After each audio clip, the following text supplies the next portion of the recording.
Hi, my name is Ashanti Porter, and I am the principal of Legends at the legendary Leith Elementary Middle School, where legends are made. I am originally from Brooklyn, New York. I relocated to Baltimore about 20 years ago. I have been in education in Baltimore City for 20 years now.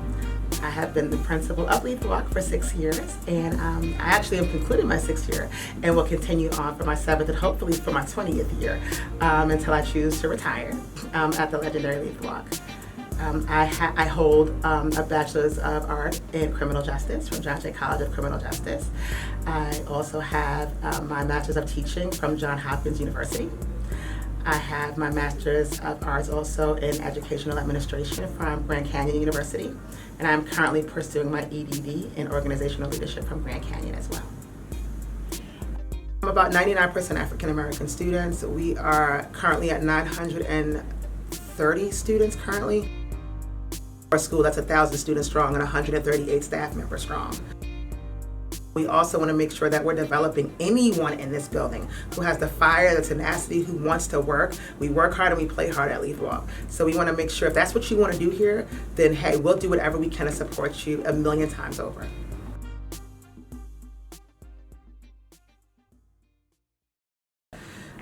To be a legend is you are a leader, you are excellent, you're great, you're excited to learn, you make no excuses, you're a dreamer, you're successful.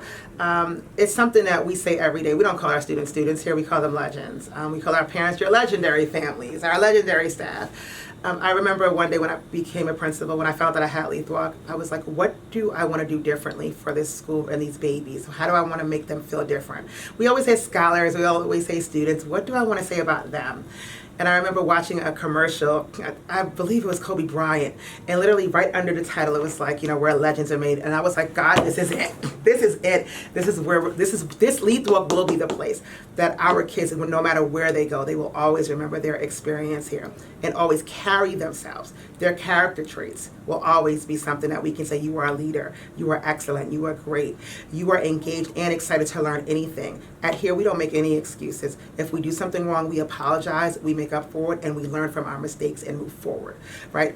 Even here, we are dreamers. There is nothing that you can't say you want to do that we won't support you in being, right? But ultimately, the goal is success, right? And success is defined not necessarily by how much money you make, but are you passionate about what you do? Is this something that you can see yourself doing and supporting? And also, how do you serve? How do you support your community? Because we want you to come back ultimately after you become successful and come back to the community that made you that. My ultimate goal before I retire is that no matter where a Leith legend goes, every high school, everywhere, they can go, oh, that student went to Leith. Oh, that legend went I know where they went to. I can tell right off the back where they went to, just because of their character. And we want to keep on implementing that and instilling that every single time we talk to our kids. So from our pre-K babies who, you heard them today, they can say the acronym without pausing because they understand we say it to them every day. When they're not acting like they're supposed to, we say, hey, is that how a legend acts? Is that showing leadership? So we just remind them all the time. Rather than scolding and always punishing children, we remind them of who they actually are and who God has made them to be every single day. So that's really important to us, that every single day we're in this building, we're telling our kids, you are a legend. And they'll tell each other some from time to time, like, that's not legendary. That doesn't, you don't act like a legend. And I'm like, tell a girl, like, that's exactly right. So it's something that I started when I got here, and it's something that we just continue on with.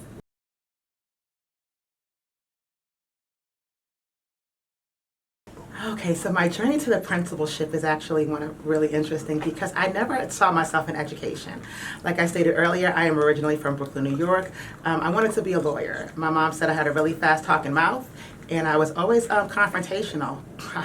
So she said, you'd be a great lawyer one day because you always like to argue everything. So I actually did pursue law for some time, but unfortunately, one of the things I did not like about the profession is that seeing people who look like me on the other side of the fence. It felt like, what could we do to prevent them going to that other side? And even though criminal justice at that time was my passion, something just didn't feel right.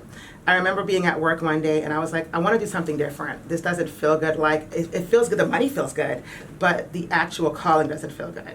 And I don't know if God was listening really, really intently, but I literally, my email just went off. And it was like, have you ever thought about being a teacher? Well, come join Baltimore City Teaching Residency. And I was like, no, I never really thought about it, but how hard could it be to teach children, right? This has got to be pretty easy. So I remember my son at the time was 6 months old. I traveled with him and my mom to Baltimore for the first time ever. I applied, did an interview with Baltimore City Teaching Residency. I want to say that was probably in June. 2 weeks later, they were like, you are accepted into the program. Super excited. And then coming to realize you have to now move and relocate from your home that you lived in for 25 years and come to a new city and state that you know nothing about. You have nowhere to live. And you have to figure out how you're going to make all this work with a 6-month-old and a husband. Being in a new city, not really understanding the culture and climate of the city, I don't even think it anymore. I know I was not the best of teachers. I really had this belief that it was just going to be some really easy job. Like you could just go in there and go A, B, C, D, E, F, G, and the kids would just go A, B, C, D, E, F, G. And I realized the job was so much harder. My current ILED came to my school when I was a teacher one time. I was serving Thanksgiving. Every Thanksgiving, I always cook for my entire class, and I cook for my parents too every Thanksgiving. And she just happened to walk in there for me to sign something. I don't think I've ever met her before. My principal is currently out, and she said, what are you doing? And I said, I'm serving dinner. Would you like a plate? And she was like, no, but she didn't say anything. And maybe a couple of weeks later, she came and actually observed me teaching. After that, she called me in the office. She said, I'd like to talk to you about a program called New Leaders. Have you ever considered that? And I said, no, I'm good where I'm at. She said, I think you should apply. And I said, okay. I applied, was waitlisted. Figured, not my time, go on and do something else with your life, keep on teaching. Came off the wait list, did the first year of New Leaders, did the Emerging Leaders program. After that, you had a chance to apply for Aspiring Principals program. I applied to that. Once again, waitlisted. I was like, okay, so this is really not meant for me to be at all. Got off the wait list for that literally, and became one of the 13 members of cohort 18, the best cohort of New Leaders. I'm not gonna argue. And that's how I became a resident principal. I did my residency at 2 wonderful schools, Hampstead Hill, which was my first school, and then Mary Ann Winterling, which was my second under Principal Hornbeck and Principal Carter. Just 2 different schools, but 2 great experiences. And I always believe that things lead you to your next path. And just literally once I finished the residency, ironically, the same woman who told me, hey, New Leaders, I think you should apply, just so happens to be the ILED of Leith Walk at that time. And at the end, when we were applying for schools, she was like, have you considered Leith Walk? And I said, what's a Leith Walk? And I literally came here one day and I drove around the building and I felt a sense of peace. And I said, God, I want this school. I don't want any other school. If this is not the school for me, then I'll go back into the classroom. I'm perfectly fine with that. I interviewed for the school. By the grace of God, I received it.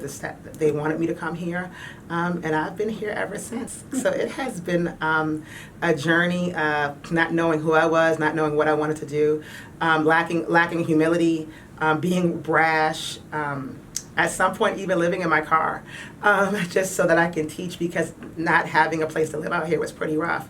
And now I get to kind of sit back 20 years later. My son, who was 6 months at the time, is now a college student who will be 21 this December. My little baby, who actually is part of the reason why I came into leadership, is a Baltimore City student. Both of my boys are Baltimore City students. I believe in the product. I believe in the city. I have grown to love Baltimore like no other. Please don't tell my Brooklyn family that. But it's just somewhere that I don't think gets enough praise for the work not only I do, but all the principals in Baltimore City do each and every day to make sure our kids get the best that they can have.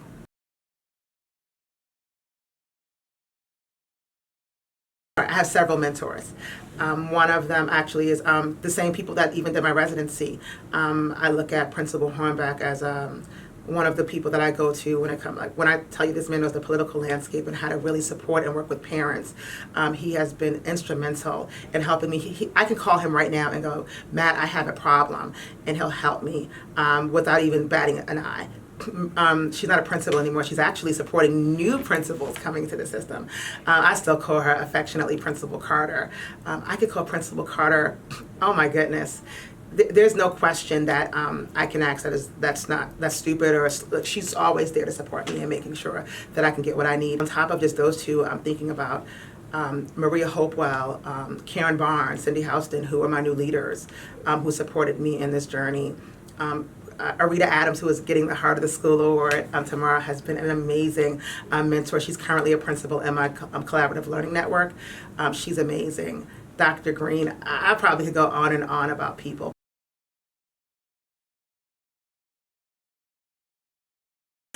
We've been really blessed at Leith Walk. One of the things I do believe in is actually hiring internally. So we try to build within, because you know our climate, you know our culture. I think we've done a really great job in this building doing that. For example, Miss Wagner, who you met a little bit earlier, my assistant principal who serves primary. When I came to Leith Walk, Miss Wagner was a 6th grade teacher.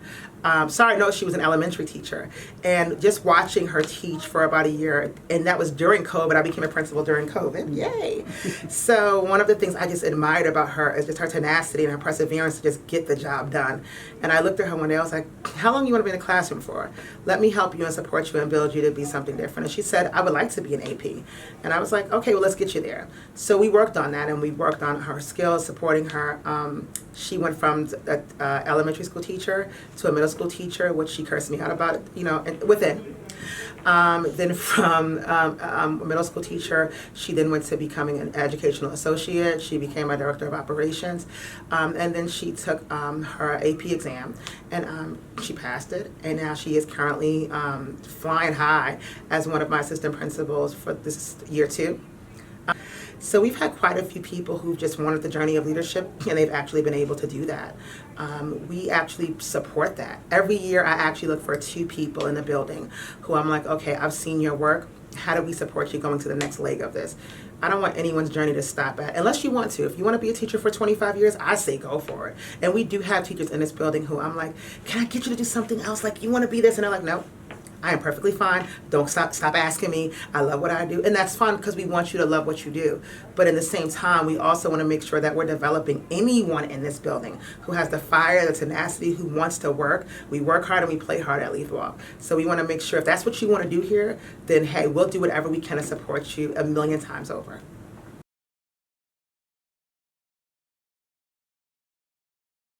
So I think you would fill the principal pipeline is, first of all, you have to be a confident enough principal to let people go. I think oftentimes we have really good people with us, and we're so attached to the good people. They bring our scores up, right? They do well with climate and culture. Their data is great. We're so afraid to say, hey, have you considered this? Because what school doesn't want to shine, right? I think the harder question is, okay, how do I develop them, and then develop the person after them so that they can move up, and then that person can move on to the next step as well. I am such a firm believer that kids need good leaders.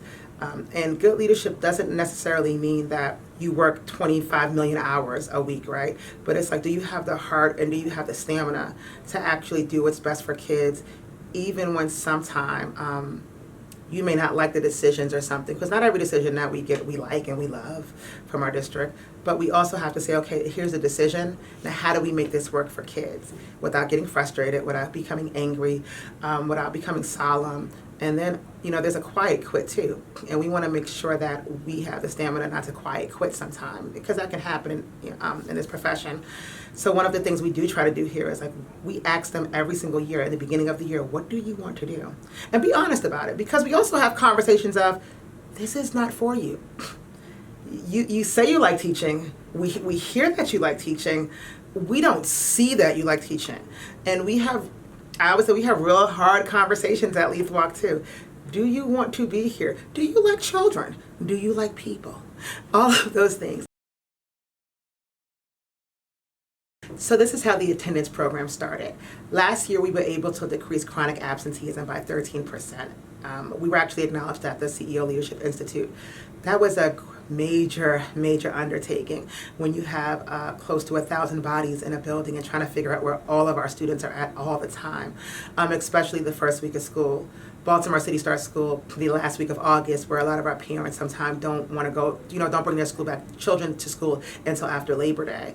So one of the things we do is the first day of school, whoever's not here, we all get in the office. It looks like a call center, and we're all calling families. Hi, Mom, where's my baby? Why is my baby not at school? Oh, we didn't have uniform. We have uniform, but we didn't have their hair done. We'll get the barber here. We have a beauty. They'll come here. What do you need? Like over the summertime, we have a barbershop who comes here, and we have a beauty parlor. I would say it's a little salon here, and we also have them come every single month as well to actually give our kids haircuts. So that we really try to eliminate. We don't have school supplies. We have that. What else? Like, what do you need? There's literally nothing you can say to us at this time, unless your child is sick, obviously. Then we can't help that. But there's nothing you can ask us for we don't have. So the same day of school, the first day, we all literally come into the main office. We close the doors. It's about 10 of us. We go from here, even in 108.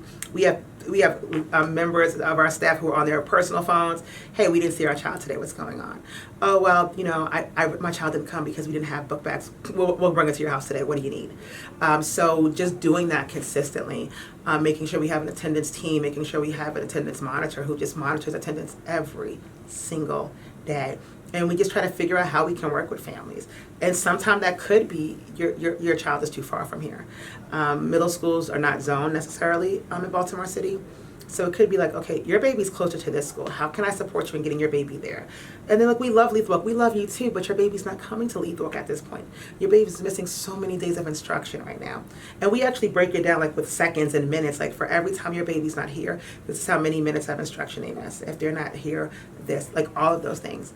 So then we also think about what activities can we do on like half days. We look at our days like when are our kids really not at school. So like on a rainy day, we know, it's going to rain tomorrow. So what does that look like attendance wise? All right, start making phone calls to your families who you know historically don't come to school and ask them what they need. So the attendance raffle was born out, I think in March. We were at an attendance meeting, and one of my staff members, I believe it was my assistant principal, Ms. Logan, said, how about we just did a raffle every morning? And I'm like, of 900 and some of our kids, we gonna do a raffle? How's that gonna work out? She was like, no, we'll put it on paper, we'll cut it out, we'll just do a raffle. And if you're there, you get a prize. And I was like, yeah. That seems easy enough to do. So we bought a whole bunch of stuff, and we have a little treasure box outside. It's a little knickknacks that kids like. And we literally just call 5 names down a day. That's it. And you have to be here. You have to be in it to win it. So you have to be here every morning, and you have to be on time. So it gets our kids, the first week was rough because we had like one baby that would come down. And then the kids would come late. So they would go, oh, I'm here for my treat. And I'm like, you were late. The goal is you have to be here and you have to be on time. So now we're starting to see a lot more of our children. We first targeted our chronically absent students first in that raffle, just to make sure that, we were targeting them. It's like, hey, we need you to come to school. You can get something if you come to school. Kids are over pizza parties. I mean, a lot of our kids are like, pizza party again, ice cream parties. So we were like, how can we kind of make it spontaneous? And we'll also just sometimes just go to a classroom and go, do you have such and such here? Or then just come on out. And just give them something. And it's funny because a lot of our kids will see me later on and go, you haven't called my name yet. I'm here every day. So then what I'll do purposely, like maybe the next couple of days, is I'll just call their name just so that they know, like, you've been heard and we hear you and we see you as well.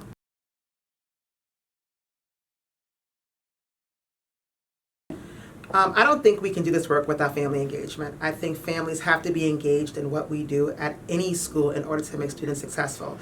Teaching is a big part of it, but family engagement is equally just as important to our students. One of the things at Leith I think we do, if you talk about your strengths and your weaknesses, is really getting our families more engaged into what exactly happens at the school. For example, I always look at all the data of the school, but one particular data piece I always look at is kindergarten. And I look at kindergarten data because I'm trying to figure out how do I get all of my kindergarten children to be able to know all their letter sounds by the time they get out of kindergarten. I don't mean like 99.9%. I want 100% of my students leaving kindergarten knowing every single letter name. Right? So I'm trying to figure out, okay, what are we missing? What's happening that we can't meet this goal? Why can't we get close to this goal? What is wrong? We have the staff, right? So most of the kids are coming to school, so what is missing?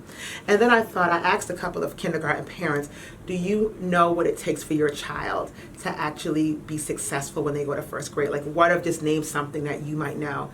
And a lot of my parents just and you know, they'll name stuff, right? But they really don't understand. And it's not just letter names, but that's an important key factor.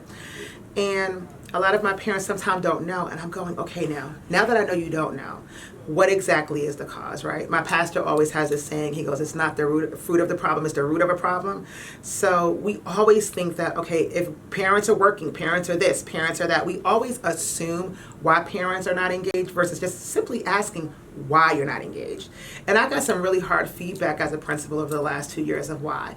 And some parents are like, we don't feel welcomed at your school. So I go, well, tell me a little bit about why you don't feel welcome. But when we come to the front office, you make me show my ID. I know why we show the ID. I know why we do it, but I've never explained. And we always assume that because we have a system and a process in a school, that every single body understands why we do it. A lot of our parents have been coming to the school for years. Some of our parents were students at Leith Walk. So when they come here and I'm like, you have to show your ID, a lot of them feel offended. Like, you know me. You know who I am. So now that you're going to ask me for my ID, I don't want to come anymore. And I have just created someone who feels unwelcome to come to the school. And I've heard that oftentimes. So now I do my best to explain the why of something. The reason we have to do ID is because we want to make sure your babies are kept safe. We want to make sure that every person in this building is kept safe. We live in a very different world than the world that we once lived in when we were in school. So this is the why. And then when you explain it, they're like, oh, I'm like, but you know, you can volunteer. I can volunteer. Well, what's that process? So now we have dialogue going on. So we're getting better at it. We still have a lot more work to do because the more families I can get in here and explain to them why kindergarten is important and why these babies need this, the more parents actually go home and work with their kids on those actual skills. And then those kids come back and we see, oh my God, their progress and growth goes through the roof. So we're like, wow, okay, so teachers, yes, we love you, but parents, when you come in and you support us and you engage with our students and you understand the why of something, it makes a ton of difference in how we actually support and educate our students. And then we also have middle school. Middle school is a very different dynamic at Leith Walk. It hasn't been here for very long. So a lot of our parents are used to the pre-K through 5 model that Leith Walk had historically. And now we have 6th through 8th grade. Something happens when babies get to 6th grade, and I am still trying to figure out what it is, where we can have assemblies. And pre-K through 5, man, the building is filled. And then when we get to 6th, 7th, and 8th grade, we can probably fit all of the kids in at one time and the parents because the engagement goes down. And I think part of it, being a mom who's had middle schoolers, is that we start to give them that independence and we think that, oh, they're older now. They don't need me. That is far from the truth. Our babies in middle school need parents more than they probably needed them in 3rd and 4th grade because they're still looking for something. They're still trying to find their identity. They're still trying to figure out who they are. So this coming up year, we're going to actually do a bigger focus on middle school parents and how do we get you to engage? How do we get you to understand? And I know they say, Common Core math, Ms. Porter, I'm not doing that math. I don't understand. That's fine. I'm still working on it. But we have coaches who are extremely brilliant in this building who are going to take some time, not only during the school year, but during the summertime to actually support our parents in understanding it so that they don't feel intimidated when their children come home and need support, but they can actually work with them so that they can make sure that their children are successful. And that 6th graders are still babies. I'm sorry, they still are. My son is 16, he's still my baby. So they still need you. They still need to see your face. They still, even when they go, oh, Mom, don't come up, Dad, I don't want you. They still need you to come up. They still need to see you. And not just when you do something wrong, but they need to see you when they do something great as well.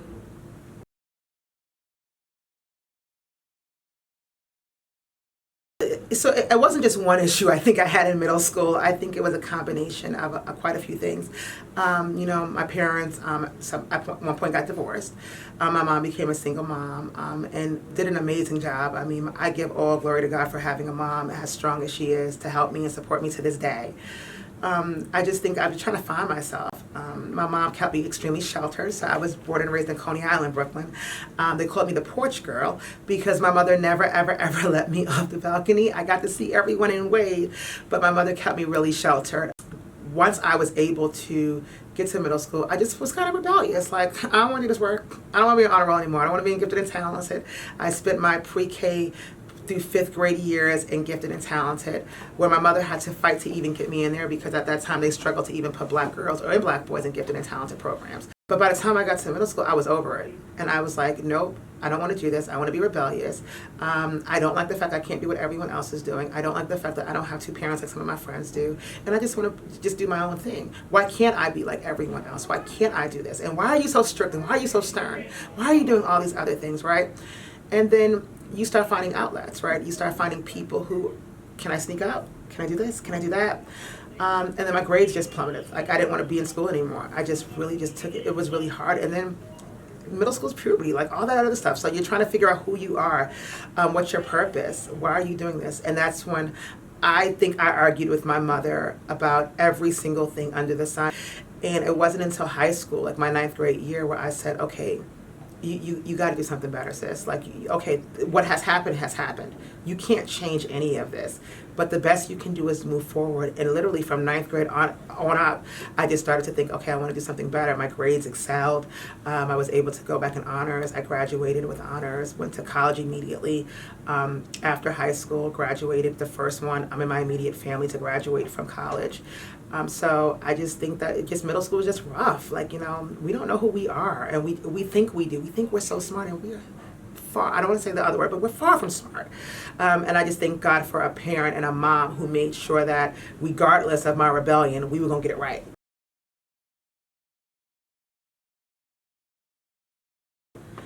There are two teachers that I've had that has inspired me to be an educator. I didn't know it at the time, though, if I could be frank. It was once I actually started taking this job a lot more seriously and really understanding what our kids needed. And they're still my Facebook friends. They're so awesome. One, actually, her name is Marianne Douglas French. She was my high school teacher. I got in a lot of trouble in middle school, right? So by the time I got to be a freshman in high school, I was trying to bring my life back on the right track and do better. And she held me accountable in such grace and such love.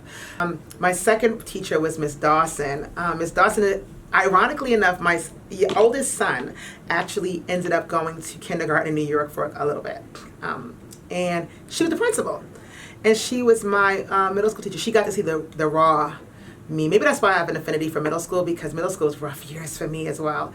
And she was amazing, and now she's a principal herself in New York. So to see two African American women just doing amazing things and inspiring me even now to this day has truly been a gift for me that I honor.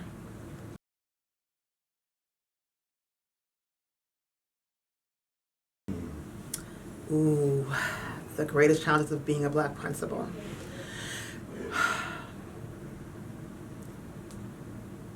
I think sometimes being a Black principal, often there is this notion that because you are a Black principal that you understand every Black dynamic, and that's not necessarily the truth.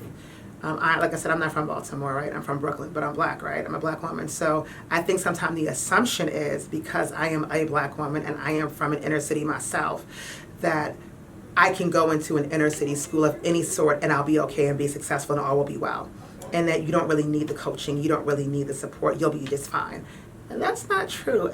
Just because you are you're a Black woman or a Black man does not mean you understand every single person's dynamic, right? Everyone goes home to something completely different. My upbringing doesn't necessarily have to be the same upbringing as someone else, right? So it's really about understanding, number one, when we put principals in school, especially the Black principals, are we just putting them in schools just because they're Black and, okay, this school is this, you're Black, that's that, match, right? That's not necessarily how it works. When I think about my colleagues and the ones I talk to, in particular Black men sometimes, who often feel like I am placed in the most challenging school because I am a Black man. And because I am a Black man, everyone just expects me to be able to do everything and without any mentorship, without any type of support, and I'm just supposed to do X, Y, and Z.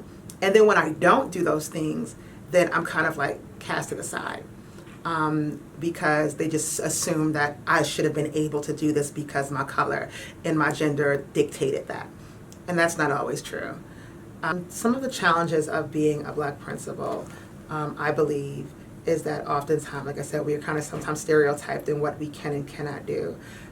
Sometimes you feel that, and even just listening to your colleagues who are not Black, talk about, oh, I was able to get this position or this school or this placement. I kind of wrote my own ticket of where I got to go. I was able to get to this school or that school because that's where I wanted to be. And if I didn't want to be there, I was able to switch. And we see it. Like, it's not hidden from us sometimes. So we're put in spaces that go, do I get the same opportunities? If I wanted this opportunity, or if I wanted to do this, do I get the same thing? If I speak my truth as a Black woman, am I considered brash? Am I considered an angry Black woman? If things are not right and I want to advocate for my school, how do I advocate for my school and getting my students what they need without being seen as confrontational or being seen as someone who's just, oh my God, here she goes again. That's not what I want. Anytime I'm calling anyone for anything, it's always to advocate to make sure my students are getting every single thing that any school, whether it's in Baltimore City, PG, Baltimore County, my kids deserve every single thing and then some. And then when you're advocating for it, and you're advocating for it, and you're almost screaming to the top of your lungs for help, sometimes it becomes, here she goes again. Or, oh, she just can't, or he or she can't do the job. Or, oh, I have to step in and do it. And that's sometimes not fair. Like, sometimes come find out what I do. Before you assume and let people tell my story, come find out my story. If my data is not looking a certain way, come find out why. Come talk to me. Don't assume anything about the job that I do and what I do for my students. Because I know out of, 160 some odd principals who work for Baltimore City, a lot of us work extremely hard. But sometimes the narrative behind our names gets told by people who have no idea and who have never sat in our seats, who've never walked in a school building, who really don't know the actual work it takes to come in every day, to sometimes sit in places where last week we were at the Day of Remembrance where one of our students was killed last summer, but to sit in those spaces and still have to come to a school and smile and be okay, and sometimes almost lack your own humanity to make sure your staff and students are okay as they mourn the loss of a child who unfortunately has been gone too soon. And then later on to be like, well, what's your math data look like? It's like, come walk with me sometime. And not just once every 5 or 6 years. Come walk with me. Come talk with me. Let me share the narrative of where we were to where we're at. Every principal wants the best for their kids, right? So then come talk with me. And if things are not looking the way you need them to look, then help me out. Share some strategies. Mentor me. Don't just think that I'm just not doing the job just because. Or don't think I'm just being angry or I have an attitude. Because let me be really clear about how I feel about Leith Walk. And my staff, as they say, I don't play about Leith Walk. I don't play about Leith Walk. If I want my kids to have it, I will call anyone and I will call everyone because my kids deserve it. The same way my non-Black colleagues do it and they can get what they want, my kids should get it just as well.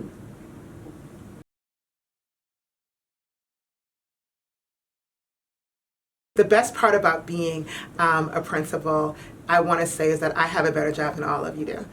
I get to actually do something where I get to serve. I get to do this job. Like, I don't have to do this job. I get to do this job. I get to actually come in every morning. It's like, it'd be feeling like a celebrity sometimes. Like, my pre-K babies, when they see me, oh my God, their faces light up. My face lights up. I get to sit down. What job, you get to sit down for like an hour on a carpet with 4-year-olds and just have a good time and just listen to their stories, sing with them, help them learn. Or you get to hang out with 8th graders who tell you, Miss Porter, we're going to fix your hair. Or Miss Porter, I need my hair fixed, right? Or who get to tell me what's going on at home. Or who get to ask me, Miss Porter, for the first time I got my, my woman stuff and I don't know who else to talk to. Can you help me out with this? Or Miss Porter, I'm really thinking about hurting myself, right? And I need someone to talk to. Like, I get to be the person that they trust enough, that supports them enough, that makes sure that you don't have to do this, that there are other options. There are other things that you can do. I get to be the first person they tell that they're going to Western and Poly and Dunbar. And this is when we actually announce all of our students. It's like signing day. And we actually, their draft day so that they can say what high schools they're all going to. We get swag from all of their schools that they're going to, whether they go to the city or the county or private. And we actually do a big celebration for them because it is so, the goal actually, I tell them, is not to close out from 8th grade. The goal is high school. But I get to be a part of that. I get to yell and shout. And even though I'm not from Baltimore City, and I didn't go to high school at Baltimore, I actually get the opportunity to see my kids when they find me in the hallway and yell out, I got into Western, and we are sitting in the hallway screaming and shouting. And then they go, but I know, the goal is college. And I go, as long as you know what the goal is, but we can still shout. about this moment right there. To see staff development, to see staff who came here when my first year become APs, whether it's here or somewhere else, or principals or coaches. To see that yesterday, for the first time in Leith Walk history, one of our students became a member of the district's student government council. Every single time we do a closing ceremony, whether it's pre-K, kindergarten, 5th grade or 8th grade, I get to see like, wow, look at my babies maturing, and wow, what could they be? What, like, you get to be a part of that. I don't think there's a better job in the world that I get to serve and do something amazing for students, and ultimately they do something great for me too. So it's a give and take exchange.